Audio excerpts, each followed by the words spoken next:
launch a new program whereby people who recycle their waste will be given credits, which will be given to a little sort of like a card.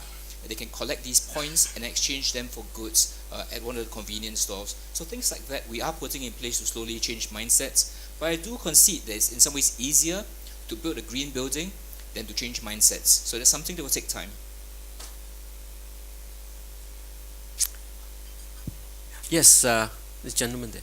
Yeah, And I hi, believe there's Ariel another. Liebman from Monash University and from Australia-Indonesia Centre. So I've got a two-part question that anyone and everyone can answer. The first part is that seems to be a perception whenever I talk to Indonesian or people who work here that solar doesn't really work in Indonesia. And can you comment on that as part of the bigger picture of integrating integrated island solutions where you might have solar, hydro, biomass, etc. So what's the way forward on these two things, and why is solar perceived to be not a viable solution, and is this really a correct perception? Who would like to take that question? Pak Andreas or Pak Made or Hillary? Ladies first. Is that working? Yeah. Great, ladies first. I like it. Very polite. So I think one of the things when we approached PV and solar in the Caribbean generally, we were very aware of two issues. One is there are challenges in terms of land and land use. So we're very honest about the challenges that a solar park requires land. So that is sometimes a major challenge for solar. The other is you need to be very cognizant of weather patterns in the region. In a hurricane zone, for example, like parts of the Caribbean, there's definitely a challenge for renewable energy in terms of the viability of solar and wind. But if you don't have those two issues, and we've actually found in some parts of Bali at the moment, especially if we looked at the island of Kura, there are actually massive opportunities to build out PV and solar as long as those challenges are not there. So if you have, for example, a large rooftop infrastructure, it's really ideal and perfect for solar. If you have land for doing a solar park. In terms of yesterday's discussion at the plenary, I was surprised at how little solar was discussed as well, because certainly for Bali, I've seen some of the estimates, and they could really move to 20-30% solar if they had the right regulations. Now you have to have a net metering or a fit tariff, as was discussed many times by the Indonesian government. You do have to have that integration model whereby the utility will accept it.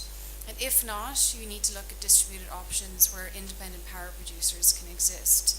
And my advice on the independent power producer side is don't just look at residential, but also look at commercial too. Pak Made or Pak Andreas, anyone? Thank you. Just to add and echo what Hillary just mentioned, 2 points from me. One is we always need to differentiate between whenever we talk about the applications, to differentiate between whether it is non-commercial or commercial. Whenever we touch the commercial projects, and there are several parameters that we need to look at.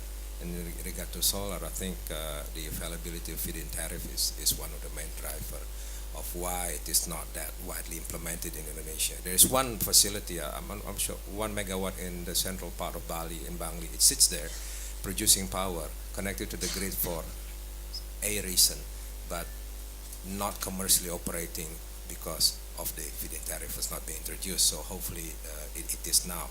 That's one. And secondly, the use of land sites. When we look at remote generation, we look at the characteristic of people in the region. So you need to do some proper socializations whenever a huge space is being used. So that is a challenge by itself. So that's why it's not probably that straightforward. Thank you. I believe there was one question. Yes. I would like to add, Made, sorry. from the feed-in tariff now, the solar is around 20 cents. And then, unluckily, the local content government need too high, 65 to 67, and they divide into the communities base and the industry base. So head to head from the scale, it's the highest is high speed diesel 40 cents, and geothermal, and then solar in 25, and the lowest is hydro. So this ocean is we don't have decided, but my silly calculation is around 30. So we will beat the high-speed diesel power plant in the island, because in Indonesia most of the remote island electrifying by the high-speed diesel. In both ways, we also support the government by replacing the expensive source of power for PLN, because they have to pay 40 cents. We provide them between 25 to 30. It will be in the long term, the government and the nation will have a whole benefit. Okay. I think we have time for one question. Yes, please. Yes, Marzi Guzman from UID. I'd like to address my question to Mr. Ma. Let's suppose I were the president of this country. I'd like to offer you to repeat the Tianjin experience for Indonesia. Will you take this kind of offer? I give the whole island, the whole country for you. What are you going to do? Well, thank you very much for the offer. But I think seriously, the timing of the Tianjin Eco-City, you remember that we started, I think Mr. Ho told you that in 2007. In 2005, when we were in China, at that time the environmental movement in China was not very strong, but pollution was very evident, and I think the timing was such that we wanted to work with the Chinese government in a project. Remember that we already had a Suzhou project on industrial parks. So after the Suzhou project, there was discussion about what next, what do we do after that. And so the timing was quite appropriate that we embark on another project, and the Eco-City project was mooted as a result of that. Also around that time, there were many other Eco-City projects being considered. There was one in Shanghai which was called Dongtan. There was another one in the Middle East at Mazda, and so on. So the Eco-City movement was about starting at that time. And so approaches were made, discussions were made, and then we started. And important is that we were not looking for an easy solution. We're looking for a difficult solution, a difficult project, and that's why the wasteland. So to answer your question, should we do it again in Indonesia? I think definitely is something that we should work on. The model should be one, I believe, less government to government and more maybe private sector to private sector. I think that's a more sustainable model, but with government backing behind it. I think that's a possible success model that we can work on. And in fact, today's discussion around the table and in this hall here, I think there are many private sector people, partners who would be interested to work on that project. So the short answer to your question is yes, let's do it as a private sector initiative, but supported by our governments. And that's a very possible scenario. Well, Mr. Ma, again, send my personal memo to Mr. Jokowi. Because willing to do the job. Yeah? Yes, Second, definitely. to Mr. Made, I have a question. We have many palm oil mill in the country. They produce a lot of pomade. Could it be the answer why nobody to have this pomade to produce power and sell it to the people? What is the big problem? Nobody knows he's doing that. That's for Mr. Mada. And Mr. Adi, I'd like to ask a question about what is your biggest problem in order to get PPA from PLN? Yeah, that's just let me know, because it's a big problem. Please, thank you, Mr. Mada. Thank you, Pak Marzuki. Terima kasih. POME to power, where we are talking about liquid waste, liquid effluent waste to power, is probably more common than biomass. I didn't choose that subject because it's more common. But you are right that out of how many, 700, 1,000 mills or whatever in the country, there are probably I don't know, less than 5 that's already implemented the program, and those are the big ones. I tried over the past 4 years, and at the moment I have about 4 projects. I put it in a program called integrated waste program between the liquid waste and the solid waste biomass. But to answer the questions, I think when we look at the palm mills, there are 3, correct me if I'm wrong, there are 3 categories of ownerships. One is the state-owned. Number 2 is the big and very big owners. The third one is the small kings. Yeah, but we approach all of them. And the private one, big private one, they have the capability to do it themselves, and therefore they don't need us to co-develop. They buy, they own, and they manage the timeline. That's the one that I said 2 or 3 or 4 are already implemented. The state-owned takes so long because of different obvious reasons, bureaucracies. The small kings, they would prefer to invest their fund on something else. Now, when we offered that we can perhaps bring an independent developer to utilize the waste to take out all the burdens, and the answer would be, oh, that's a good idea, and what do I get from that, or how much do I get from that? And then all of a sudden the economic doesn't work. So it's challenging, not because of the technology, it's challenging because of the mindset. I think that's the biggest homework we need to, but it's moving forward, Pak Marzuki, it's moving forward, yes. Thank you. I think I've been reminded that we are very much running out of time, so if I could take your indulgence and close this session, and so that we can proceed with the next session. I would like to ask all of you to thank our speakers for a very interesting sharing session. Thank you all very much for your attendance.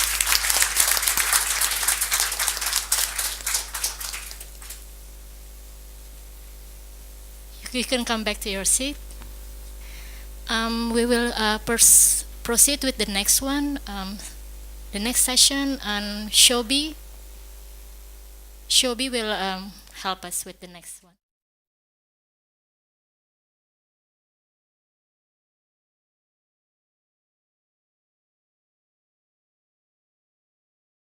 Okay, so minor change of plans. I would like to request maybe one person from each breakout group yesterday who can do a quick report on the progress of each discussion.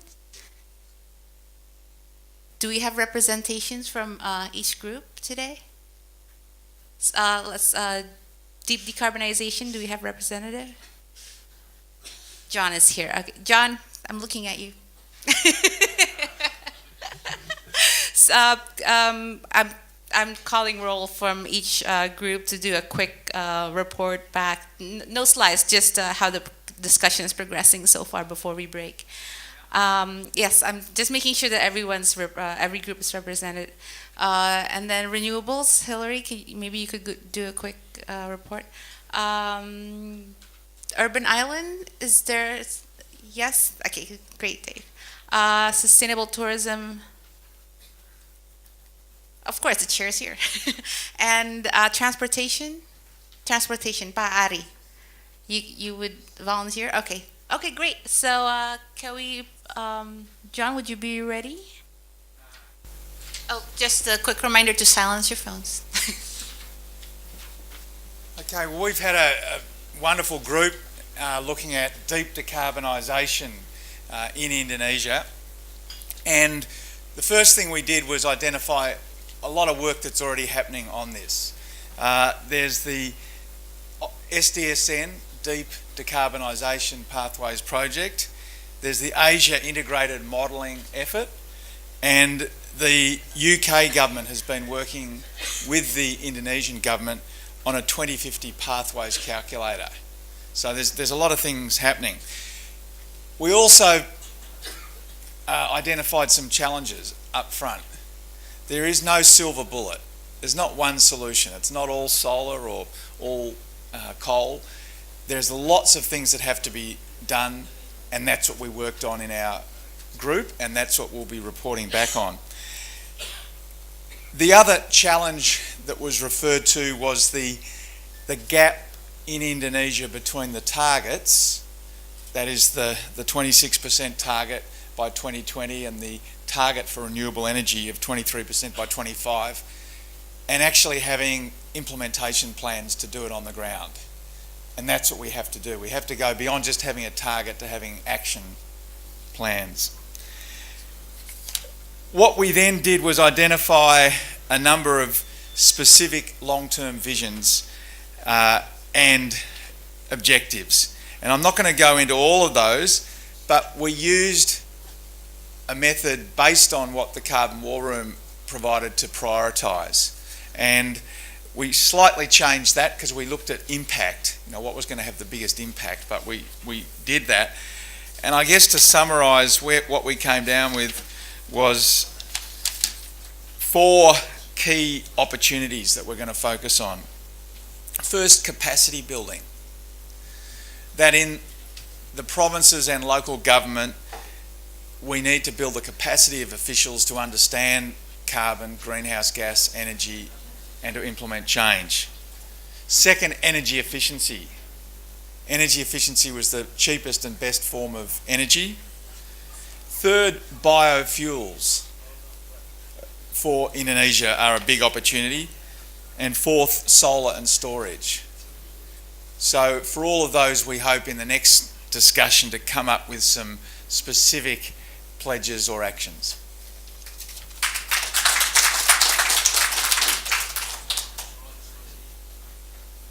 So, me again. So we had a great discussion yesterday, beginning with identifying what the major challenges were around getting large-scale renewable energy integrated into the grid in Indonesia. And within that conversation, we also looked at some of the opportunities. In terms of some of the opportunities, I think we've got 3 main categories of opportunities. The first is opportunities to solve some issues around regulation through policy. The other is a set of opportunities around the specific technology options. The other piece was some opportunities in terms of the actual integration of renewables, so incentives that could be created to integrate renewables and to make them more profitable. And the last kind of major area of opportunity that we're mapping out at the moment is within the sphere of actors and stakeholders and roles and responsibilities and what they could be doing beyond just government. So within those, some ideas that came out kind of bubbling to the top, but we still have to do a little bit of, these are our top 5 type of work. But some of the opportunities lie in better governance of these issues, so mainstreaming climate change within government. And there was a specific role mentioned for somebody who would be in charge of climate change, mainstreaming within the President's office, for example. Another major area was actually easing some of the restrictions around integrating renewables and renewable projects. So some of those were around licensing and easing some of the licensing issues, especially when it comes to forestry certification. Another area that we worked on a little bit and talked about was whether we could do some better mapping of the technology opportunities. So for geothermal, for wind and tidal, as well as solar, whether we could garner a good understanding and mapping of those technology options writ large. And then the last kind of exciting opportunity area is engagement. So how do we get more people engaged in this conversation around renewables? And we had a lot of conversations around whether it's kind of a PR strategy that you have in terms of bringing renewables to a more acceptable space, or whether you actually start at schools, in the education system, how you engage. People are going to be important for actually implementing these solutions in the long term. So we're at the moment now, we're going to start prioritizing a work program. And that work program will be work that we will be able to do as a group and work that we will be suggesting for SDSN network writ large.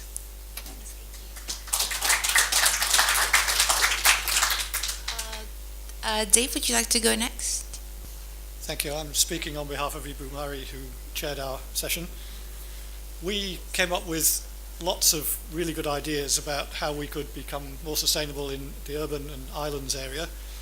In fact, we came up with 15 ideas, which we thought were really good. But then we did our job and we discussed each of those, analysed them along various matrices about impact and skills and so on.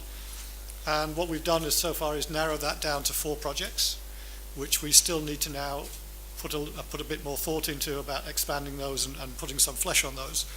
But in outline, those 4 projects are sort of 2 fairly large projects and 2 fairly small directed projects. So the 2 large projects, the first one was addressing the remote islands or remote areas, and that really has 3 components to it. The first component is to look at the energy market structure to see if we can make it easier for other players to come into the market to provide electricity services within remote islands. The second element of the project is around providing a catalyst for communities to work together, because we were very aware that there is no one-size-fits-all amongst these remote areas. So, you know, what might be wind in one place might be solar in another, might be micro-hydro in another. But the skills that the community needs to build their solution are the same. So the idea is to train a cohort of sort of community liaison officers who could go into those communities, enable those communities to come up with their own solutions, could train champions within those local communities so that those champions can take the ideas forward within their community. And then the third element, and part of that is also creating a network internationally of small islands and remote areas, so that, because there's a lot going on all over the world trying to address the same problem. And so to try and create or utilize expertise from across that network. And I'll say a bit more about that at the end. And then the third element is we also had the idea of doing the mapping exercise. So perhaps that's something that we can both do. And then also to actually pilot this idea on a couple of remote areas. So that was the first idea. The second idea was in the urban area, and we had lots of very large, very thorny projects, and the one we settled on was around tightening of building regulations. We heard from a number of developers who were in our group about how the building regulations in Shanghai and Hong Kong are far tighter than they are in Indonesia, and that as long as there is a level playing field for those regulations, they, as developers, were happy to have tighter regulation. So the idea of this project is to bring all of the stakeholders together, government, developers, community, and so on, to try and unblock some of the barriers around tighter regulation for buildings, and draw on best practice from other parts of the world, such as Shanghai and Hong Kong, so that we don't have to start from scratch. So maybe what we do is, first of all, is gather information from some of the places in the developing world, and some of those lessons will be applicable here in Indonesia and some of them will not, and we'll have to make that assessment. But really to bring all of the stakeholders around the table to discuss what needs to be done to tighten the regulations around urban planning. So those are the 2 larger projects. The two more directed projects, the first one was waste to energy in Bali. Bali has a huge waste problem. They have a very large waste area at the moment, which is right in the tourist area, right next to some of the richest homes in Bali. It's causing a huge problem. There is potential for waste to energy there. If we can reduce that, we can make the land available, which is extremely desirable, extremely high value land, which a developer would love to get their hands on. And so there's a project around that.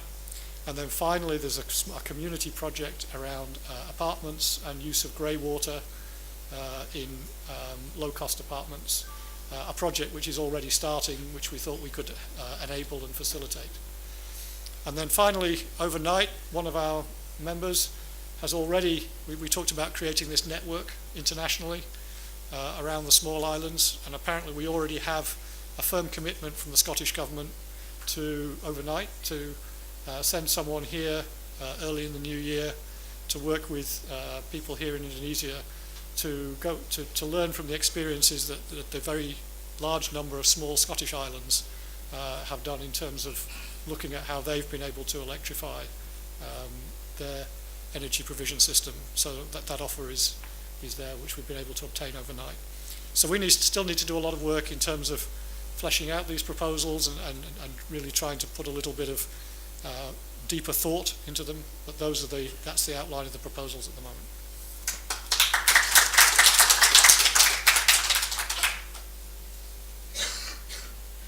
Thank you, Dave. Pak David from Sustainable Tourism and Energy. Yes, my group dealing with sustainable tourism, so that's why we experienced yesterday start our meeting in the coffee shop. It's very relaxed, and then we move from the coffee shop to the spa room. And this is true, I mean, but finally we can come up with solutions. And from the early stage of our meeting that we want to come up with something that we can really continue on the ground. I've been a participant and also very active in the sustainable tourism development in Indonesia, and usually we are only talk and then there's no follow-up. So we would like to see something come up after these seminars. And we would like also to continue what Ibu Mari actually already started with when we launched the SDSN last year in APEC in Bali. There are sustainable tourism standardization and certification that we tie up with UNWTO and also with GSTC, the Global Sustainable Tourism Council. And we would like to continue that program as a standard and certification because this is important for sustainable tourism development in Indonesia. Although we know that we are focusing more into the energy, we also discussed about how the government can pledge a commitment to come up with a renewable energy for sustainable tourism development in protected areas in Indonesia. And also we also come up and conclude that we need a harmonization and clarification from the government regarding this renewable energy. We also realized that one of the key factors of a challenge for Indonesian is the public mindset regarding sustainable tourism and energy. Because most of our experience, not all of our guests is concerned about sustainable energy. And it's not only coming from the less developed country. Even we experience for people, guests coming from a well-developed country that is concerned, talking a lot about sustainable tourism or renewable energy, but they don't want to really pay the premium when we have a special rate in our hotel or resort. So at the end, we come up with 2 pledges, which is this is become the deliverables that we would like to present later on this afternoon. Thank you.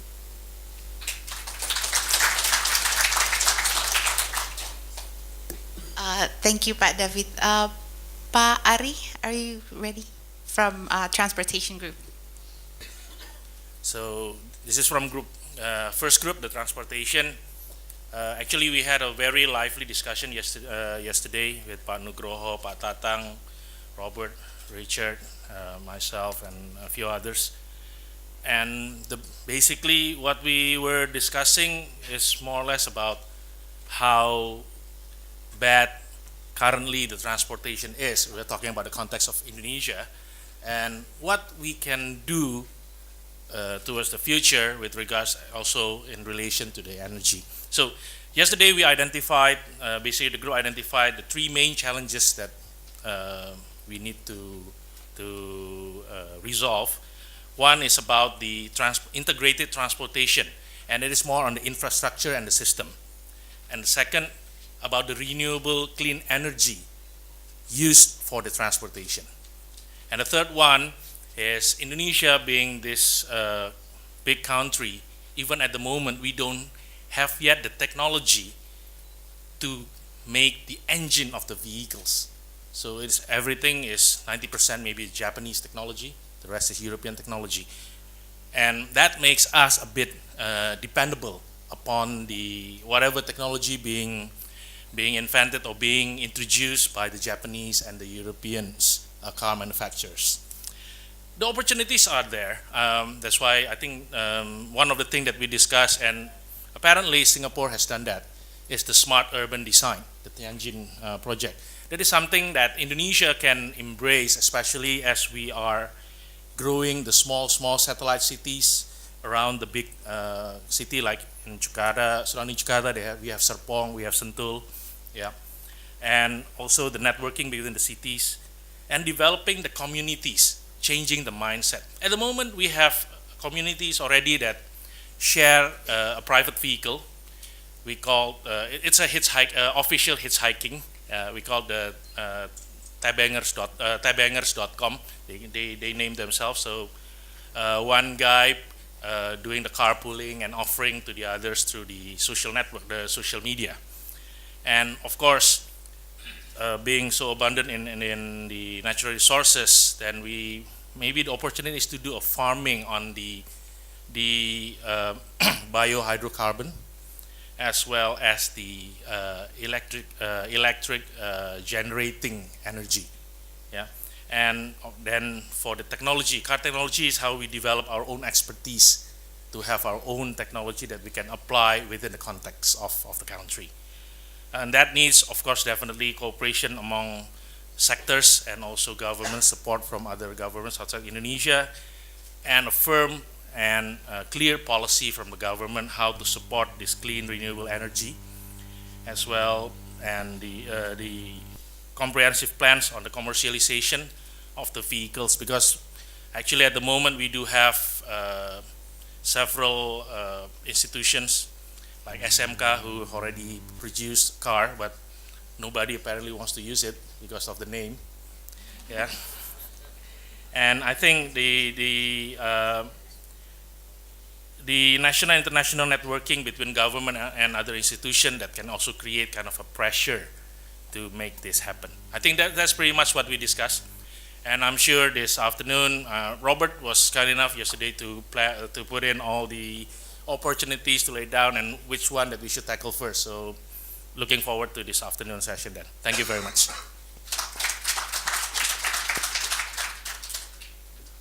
Okay, so that about summarizes where we are in our discussions. Before we break for coffee and tea, I would like to invite back Mbak Shanti to present token of appreciation to our last panel of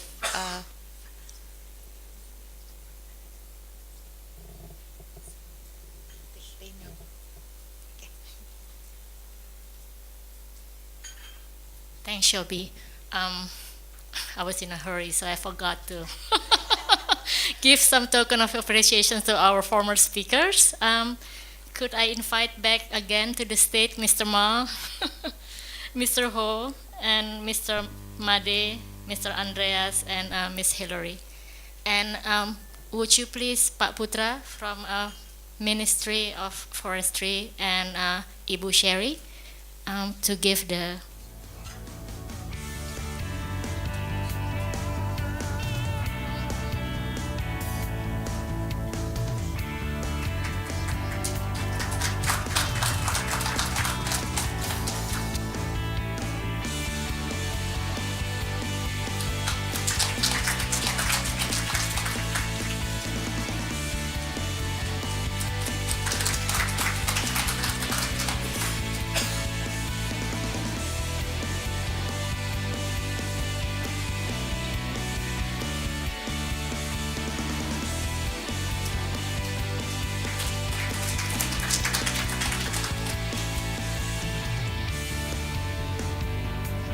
Just a quick reminder for those who have just joined the discussion today, you're welcome to choose each breakout session, whatever you'd like to join, and then continue with the breakout workshop throughout the day.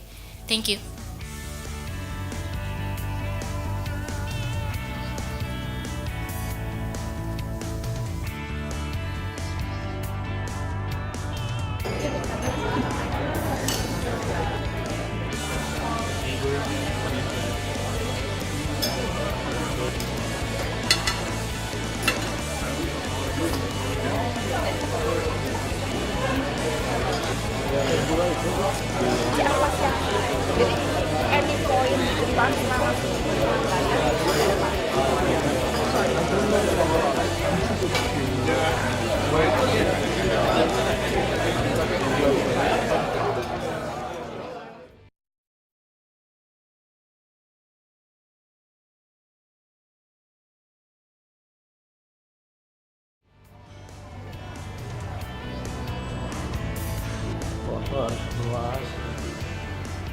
energy future in sector.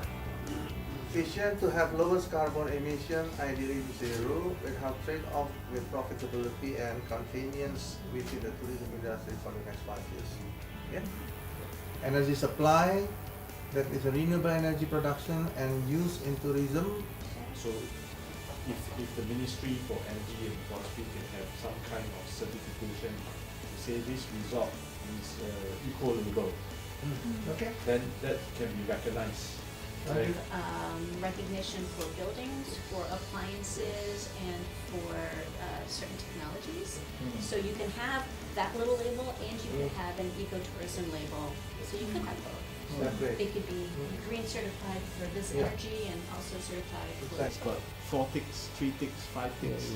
That's what happened in US also. Yes. Yeah. Same The with appliances. the Energy Star. Mhm. Energy Star and they put certification. it. We don't have that here. Yes. Not yet, not yet. Kita baru punya impact. Exactly. Yeah, to many things. One that the impact is going to be there is really hard to recover. So then it's really has to go. Yeah, it could be government. Let's cancel so we can check out. Okay. We specified a date, we specified what would come first, but we didn't actually specify dates. And I think building will probably happen how you have the overall. But at the same time, Ministry of Environment try to build a system of national greenhouse gases. For 2020, and we are going to have what's called the stricter regulation that will limit the age of the car. Pertamina refinery shut down in trouble, yeah, then 2 to 3.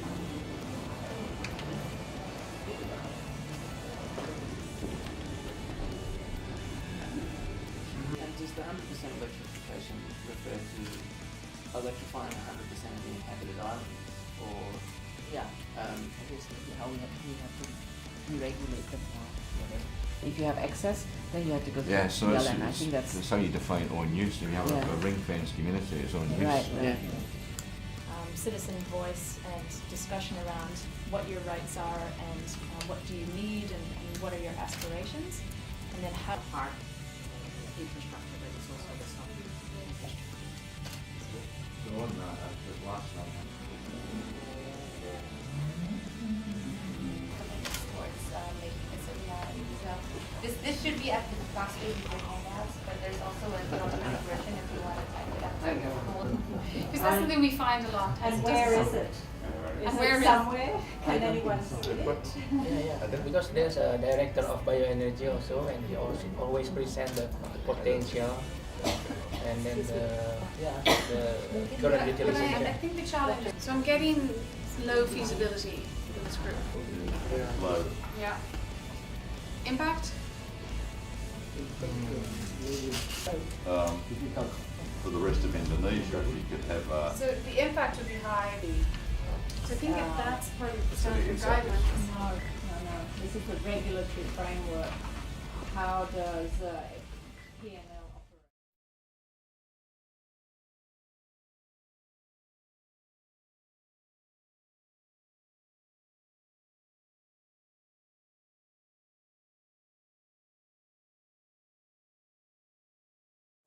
Selamat siang semuanya. Good afternoon everyone. My name is Mengyu Borboru and I'm part of UID and IDS fellow. We will start our next session is how can key sectors in Indonesia achieve a sustainable energy future? Unfortunately, our minister, Her Excellency Siti Nurbaya cannot join us because she's still flying in to Jakarta with the president. So they won't be here on time.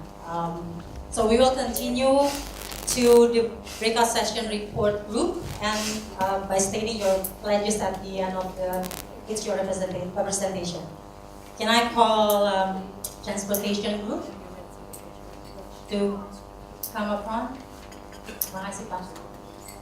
And have a round of applause. Thank you.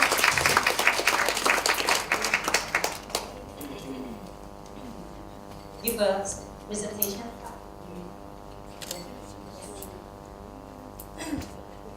Just give us a brief report of what the highlight of your discussion. Good afternoon, Bapak and Ibu. So basically, continuing from what we discussed yesterday, today we conclude the discussions for the transportation group, that is group 1. If I may start, basically, like what being mentioned this morning, we have several things that we have there that we discussed. Namely is the challenges, and then we identify actually there are several challenges. First of all is having these the sustainable integrated transportation system, sustainable in terms of the energy support, as well. Then the second part will be the renewable energy, the renewable energy part, and third one is the technology of the vehicles, because transportations will always be linked to that. And it is not only limited to land transportation, but also maritime, as well as airways. Next. So we are very fortunate to have several experts in our team. Pak Tatang representing the universities, the academies, and also Pak Nugroho from the Ministry of Transportation yesterday. So we managed to point out several points here that leads to the long-term vision and scenario of creating this one system, that is system of transportation and sustainability. Next. And this is basically the milestones that we put in. We are now in 2014. 2014 basically, we already got the petrol fuel, the biodiesel initiatives already there. It's just now then how we create better transportation infrastructure. And going forward, 2017, we see mass transportation using clean energy. Clean energy in the sense that we have this biodiesel, we have this liquid hydrocarbon that we can use that is cleaner than what we have now. And 2020, we're going more on this integrated transportation system. We already start seeing the progress, at least in Greater Jakarta area, where we have this MRT, mass rapid transportation, creating jam every day until 2017 at least. And then going forward towards the last milestone that we put is 2030. Why 2030? Because that is in line with the MDG, the Millennium Development Goal. Then that part we should be able at least to have our own Indonesian-produced vehicle, which is the electric car. Next. So these are the challenges that I just mentioned, and these are the opportunities that we identified. And out of these opportunities, next please, we plotted in this map, in this matrix, basically the axis is the high will, the willingness, and it comes more from those who have the authority.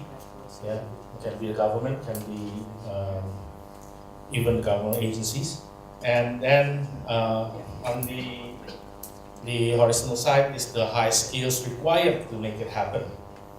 And with that, we put in as the first priority is the biodiesel and bioethanol.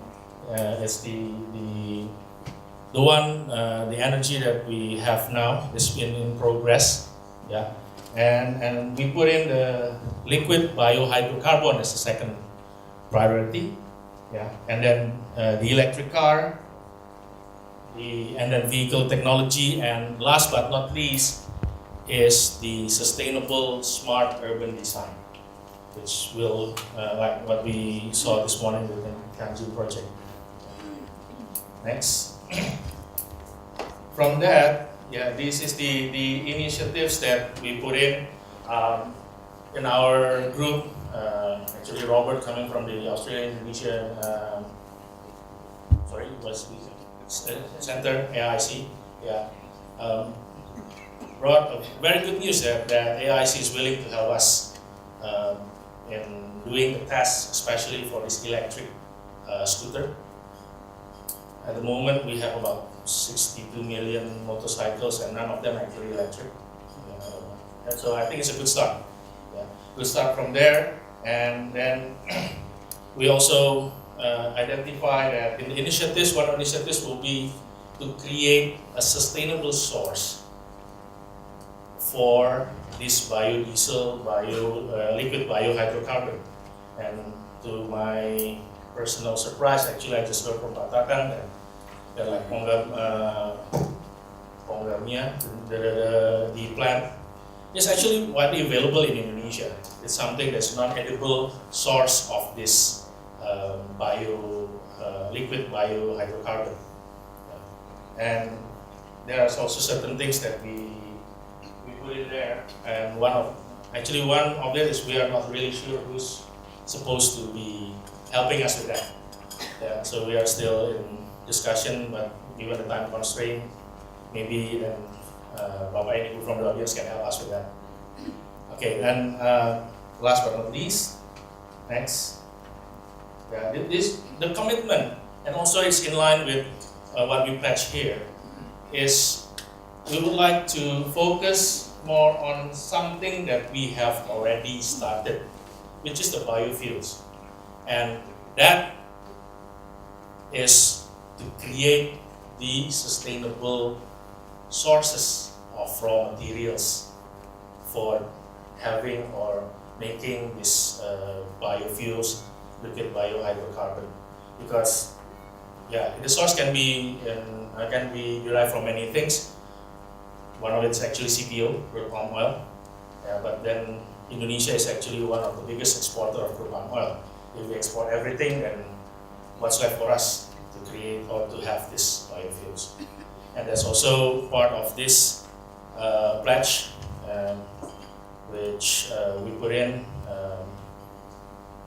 with the help from Robert. This is actually quite interesting because this is more from Indonesia to Indonesian people, with the full support and help from Australian and Indonesian Center.